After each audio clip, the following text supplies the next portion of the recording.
Welcome back, guys. I'm Zell. Nixie is laying in front of me on her blanket. Just being cute like a baby bull mastiff does. So we're still doing all camera down, and today we're looking at the Mr. Blade HT-1.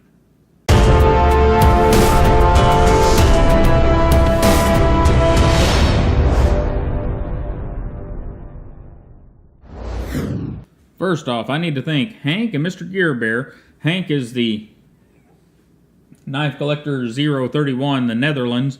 If you have not subscribed to his channel, get over there and subscribe. Hank gets some neat stuff in. I wish I had more time to watch more of his videos.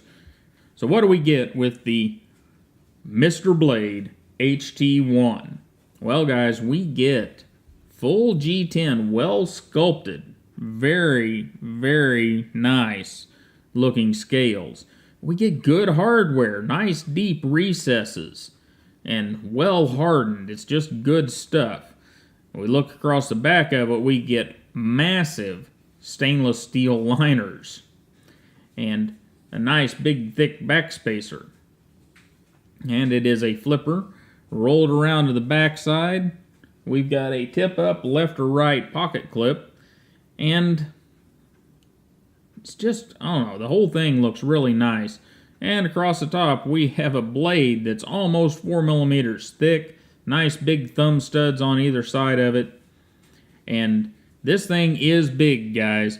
5.1 inches closed. Handle thickness of 0.83.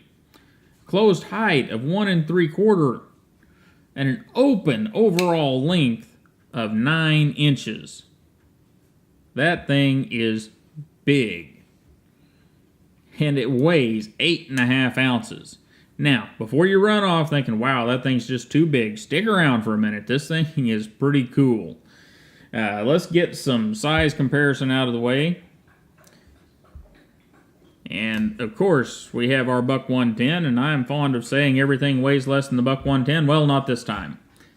And we have our Rat Model 1. Now, these are about under 4-inch blades. This one is 3.875, so 3.9-inch blade basically. So this knife has more blade than either one of these.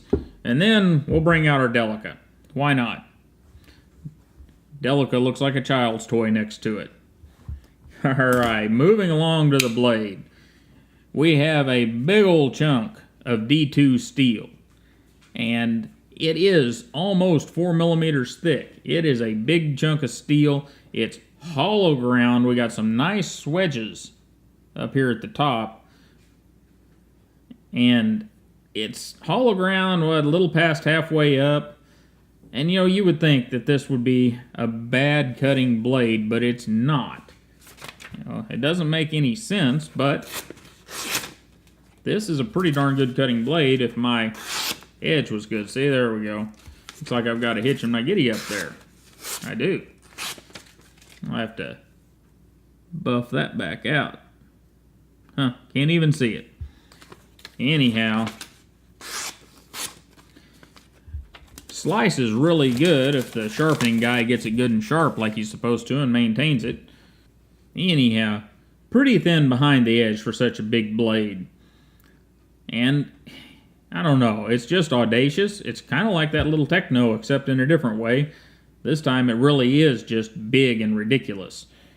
But it's big and ridiculous in kind of a fun manner. I kind of really like this knife. And the stock edge, whenever it arrived, was in pretty darn good shape. So Mr. Blade has done well, and I really like their stone wash. They let this thing tumble for a while, and they get a really...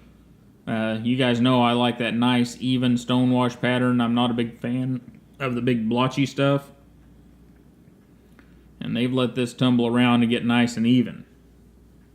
Well, anyhow, guys, we're going to go to the pause and read card. And you're going to want to pause and read this one. Look at all those stats, because compared to what we normally look at, it's a little different.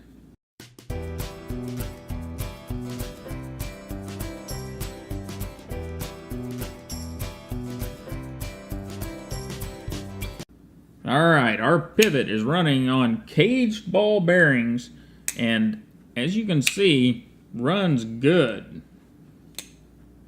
It is, I mean, literally drop free, shake closed.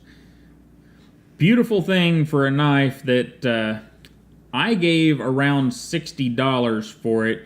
To get it from a supplier here in the United States, you're probably looking at $90. The action is great at its price point.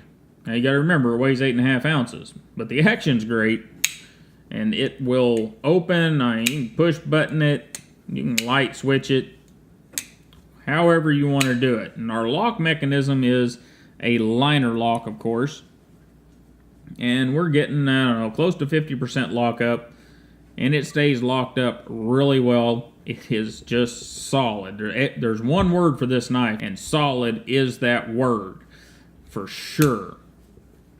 I mean, wow. Now, ergonomics. This dude is big, and I mean big. We're gonna have to take the camera out a little bit. It is big. There is not a doubt about it. However, your standard grip here is kind of beautiful even without any jimping on the knife. You get it here for a draw cut, absolutely great. Get it back here for your reverse grip, beautiful. Even that one goofy grip that I always show, it all works and works well. They did a good job with shaping the handle on such a big knife. And it is big. I mean, there's how thick it is there. There's a Rat Model 1. Here's a Buck Marksman. Here, we'll even throw a 110 down there and a Kershaw Elite. It is thick. Very thick.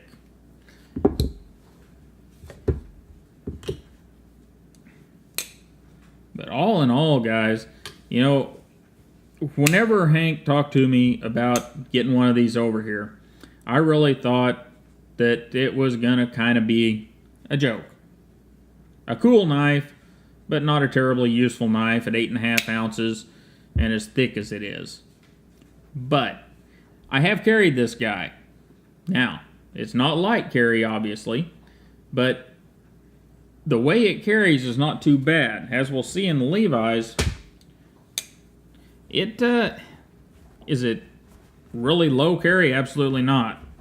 And it's thick in the pocket, there's no doubt. But with its shape, it doesn't tend to get caught on things. The pocket clip works really well. Nicely shaped, doesn't have a lot of lift down there.